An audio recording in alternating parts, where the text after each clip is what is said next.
Oh, 2-3 pergi sunat. Mail, kamu sangat hebat. Main, sampai hati kau sunat tak ajak kita orang. Mana aku tahu? Aku pergi rumah sepupu aku.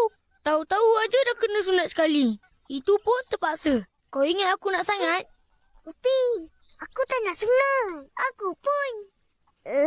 Kita pujuk apa? Cakap tak payah sunat. Okey. Mail, Huh? betulkah kamu cerita? Aku saja je nak kenakan dia orang.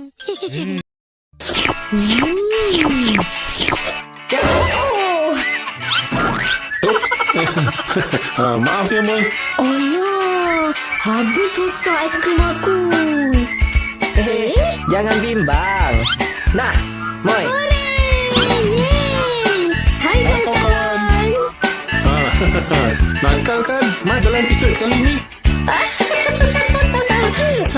Itulah. Kan Mak dah kena denda. Padan muka dia. Kawan-kawan suka makan aiskrim tak? Aiskrim memang sedap untuk dimakan. Terutama sekali semasa cuaca panas. Tapi kawan-kawan kena ingat tau, bila dah makan aiskrim banyak-banyak tu, janganlah lupa berus gigi ya. Betul tu. Nanti gigi rosak. Siapa yang risau? Okeylah kawan-kawan, kun kena pergi dah ni. Nanti cairlah pula.